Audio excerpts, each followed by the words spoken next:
corazón.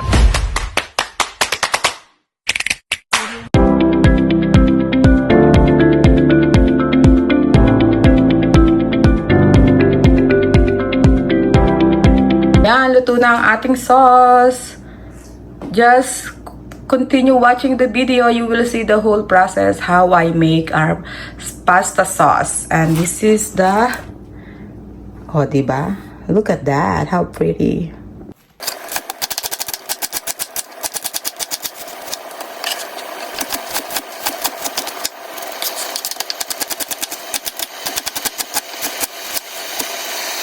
Ayan, ang ating lulutuin today. Yan ang mga lahok. Ayan, ayan, ayan, ayan siya.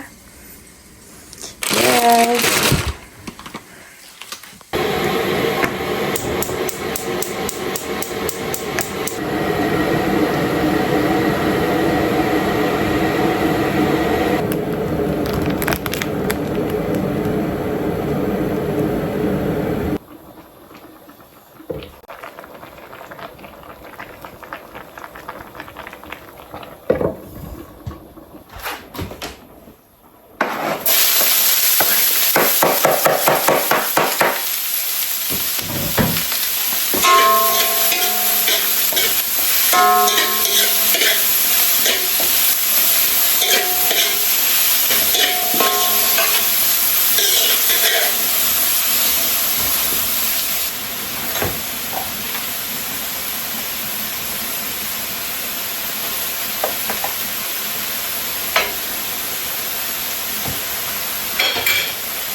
Lagyan natin ng bawang.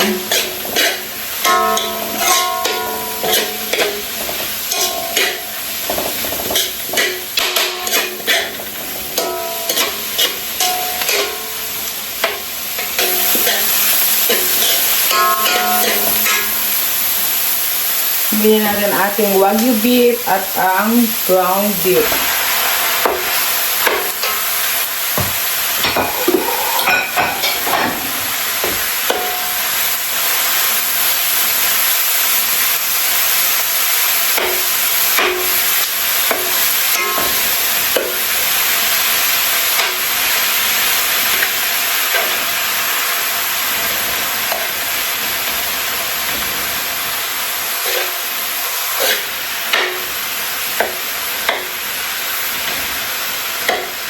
Ang bibilin yung beef, yung 25 pats, 25 lean para hindi siya dry. Lutuin. 25-75 or 20-80. Yun ang percent ng lean to tsaka pats.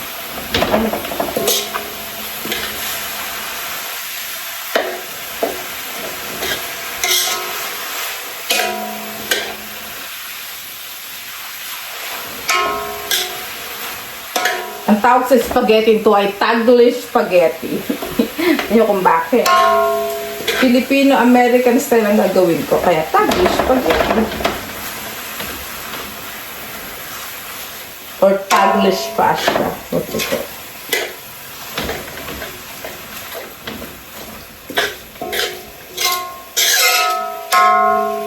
And then, luto na yung pasta. So, i-drain na natin siya.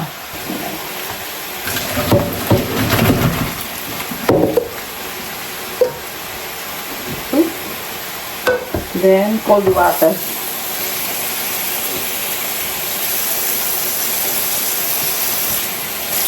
Cold water lang guys, nilaan natin. Ira-run yung cold water sa pasta. Sayang.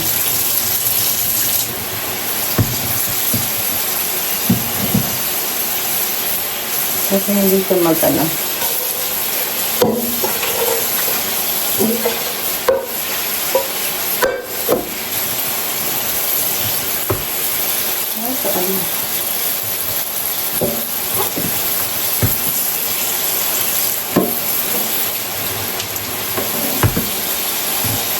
Ayan. Tumiyaan mo lang siya. Ganyan lang guys.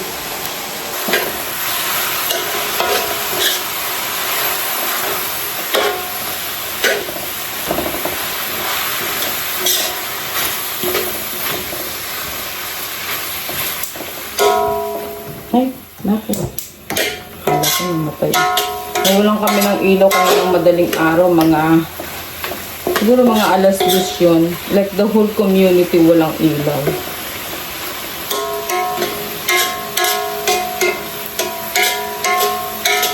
Ayan. So, hayaan nyo lang ma-brown-brown. Ayan guys. Medyo napiprito-prito na. So, pwede na tayo maglagay ng mga condiments. Lagay tayo ng ipensya nyo lang ang pasta. Maraming ground pork. Dalawa yung nilalagay ko. Isang yung medyo malalaki yung ano. Maraming bawang isot. Maraming paminta is fine. Masarap yan. Tapos niyan, ilalagay na natin po ating binili. Binili natin na ano, sauce.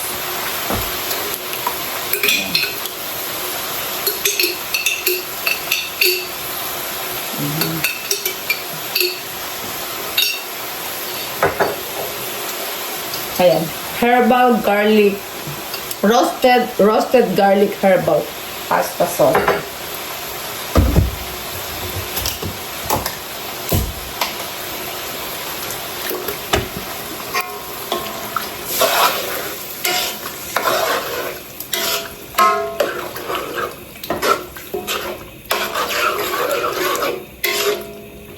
Tapos,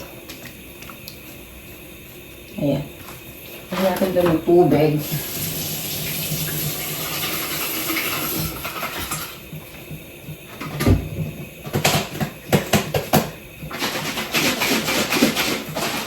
Okay.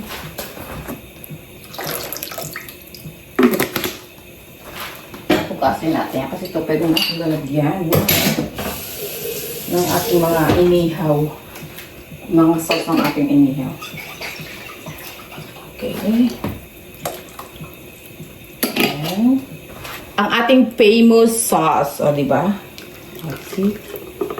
I-mix natin siya dyan. Kaya tinawag natin siyang Spaghetti Filipino Americano Char-char. Save natin dahil malambing ngayon. Ayan. Pagkatapos niya, masarap yan kasi masarap yung beef. Yung beef na nilagay natin is Wagyu beef. Minix natin ng Wagyu beef.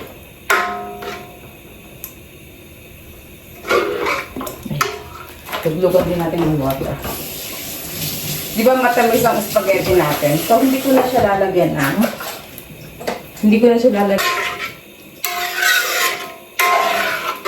ng pang matamis. Kasi yung nilagay ko is may tamis na yun. Pag kumukulo na siya, tsaka natin lalagay yung sour cream. Hayaan nyo lang siyang kumulo. Ay, Diyos ko po. See? May sour cream pa tayong ilalagay at saka itong tomato paste para mag-cream. Guys, may natira pa tayo itong sauce na to. Yung baso na nagluto ko, isama na natin. Ayan. Isama na natin siya.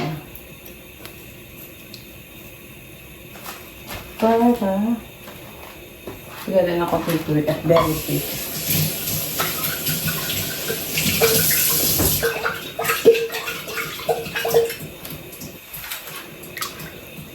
Okay.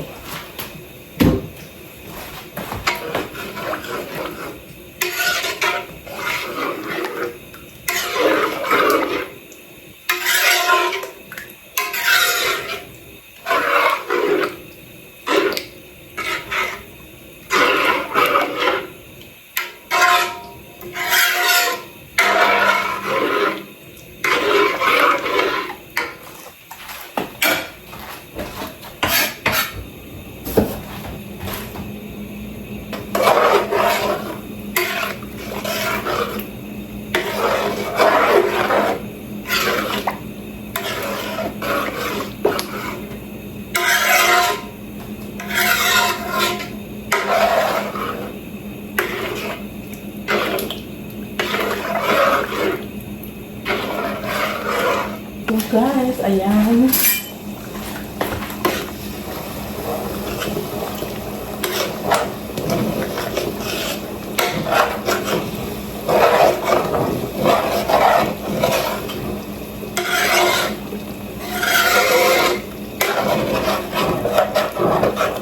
Tikman natin.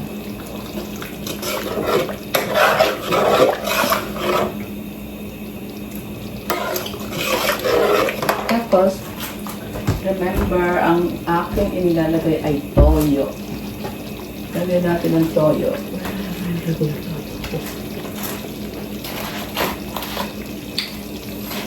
Lagyan natin ng konting toyo. Yan ang ating pampaalat.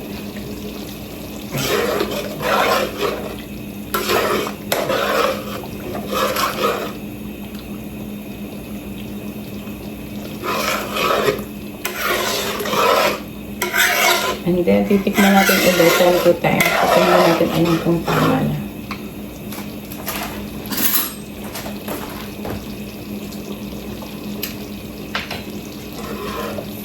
So, wala na naman ito. Lahat na natin. So, 2 kutsarang ganito. Ayun lang. Ito lang ang pampaalat niya. And then, nalagyan natin pa ng paminta. Kasi kulong pa siya sa paminta. Lahat natin yan.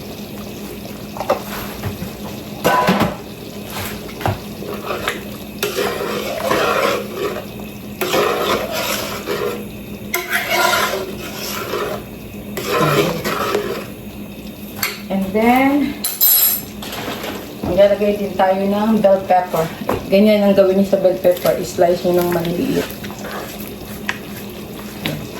Kung may mushroom, ilagay niya. Kung wala, kung may bell pepper, at kung both meron, ilagay niyo. Pero kung wala both, okay lang. Optional lang yung bell pepper, guys.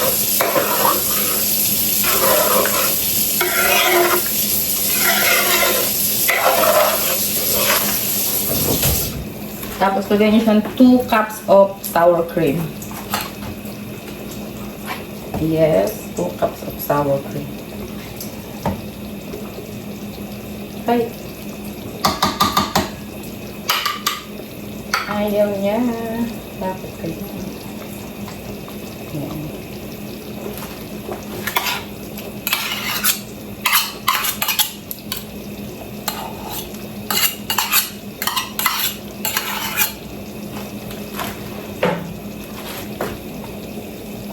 Dagdagan natin.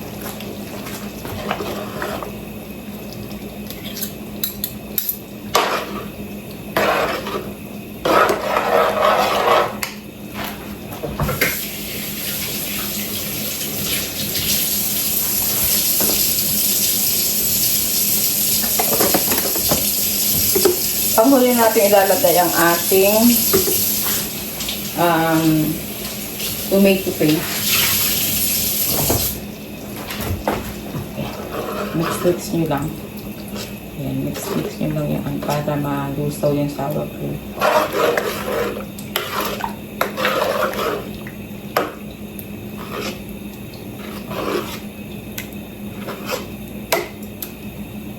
Ganyan lang, guys.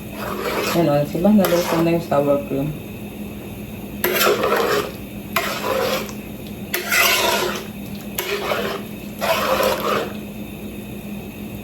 Ay!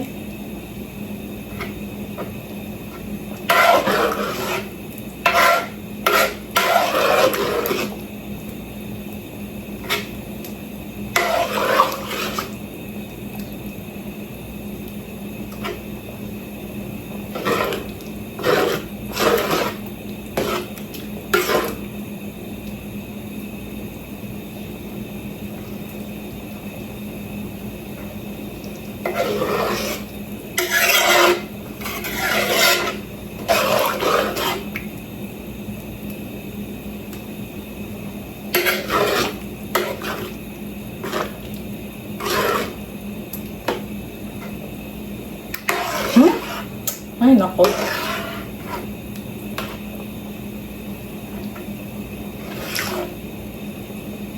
May mga buo-buo pa kasing meat, kaya inaano ko, dinudurog ko.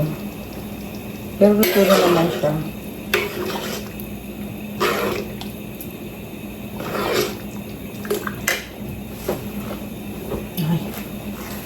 mamaya ko na siya lilinisin pagbalik ko ng trabaho. Dahil ipasok ako ngayon, malilito ako. Yes, wala man akong gagawin mamaya. It's Wednesday.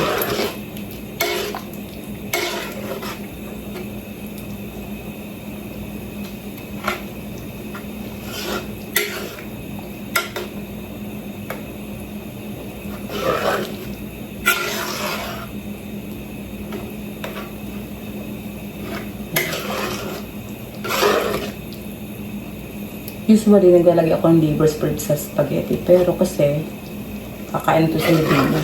Kaya hindi pwede ako maglagay, guys. Hindi ako maglalagay ng ano.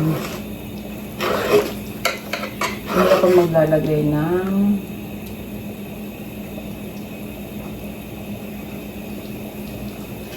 hindi mga ganang kaya.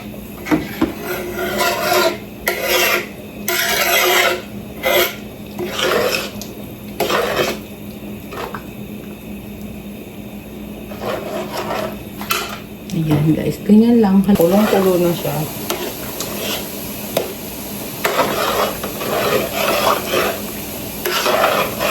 Pagkatapos niyan, lalagyan natin siya ng teka lang.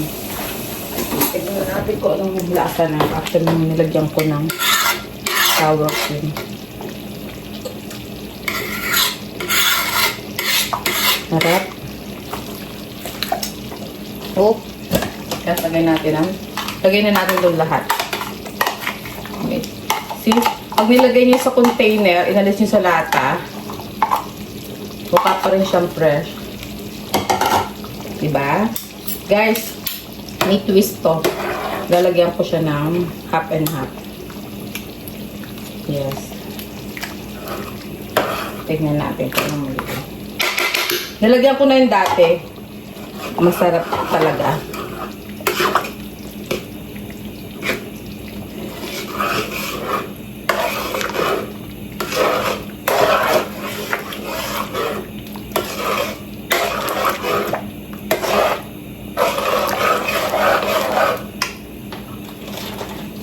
Ito, half and half. 1 cup ang ilalagay natin. 1 cup to eh. Ayan. Diba? Nilagyan ko ng half and half, guys. Yun na yung pinakang ano natin. Parang may konting ano siya. Gatas. Huwag yung lalagyan ng regular na gatas. Half and half lang. Or cream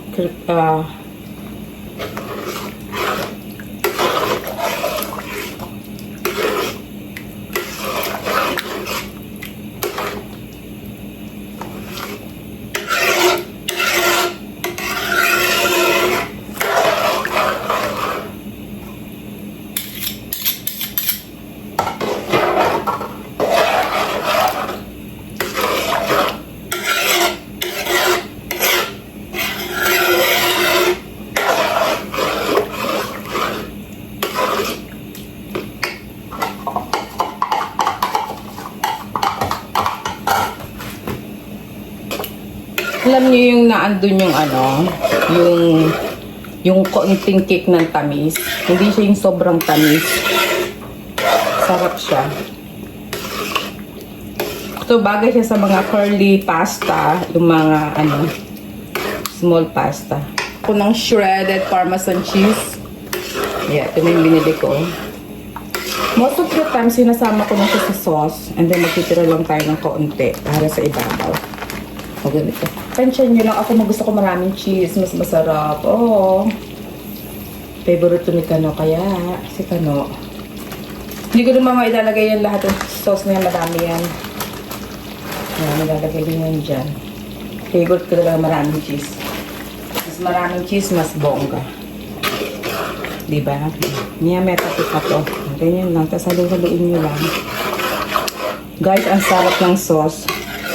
Ipalo nyo lang yung mga ingredient na nilagay ko. Lagay nyo ng sour cream, lagay nyo ng basta ko anong mga sauce ang pwede nyo ilagay. Pero parang pang paano lang yung Filipino sauce niya.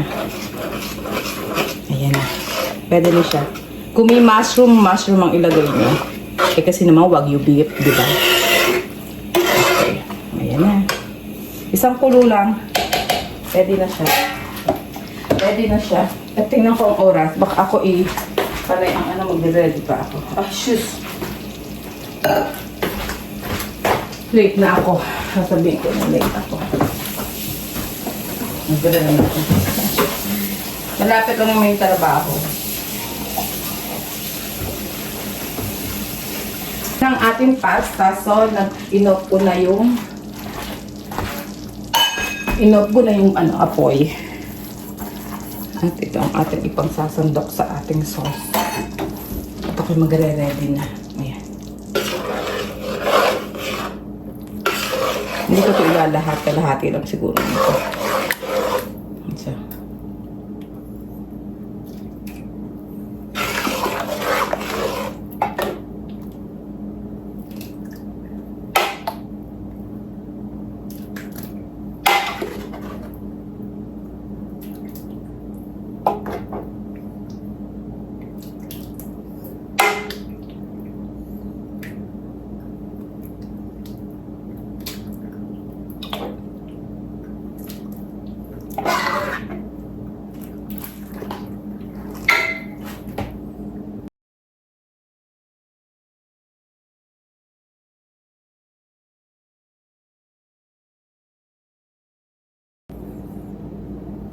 Guys, this is my pasta. Yes. There you go. Isang planggana. Yes.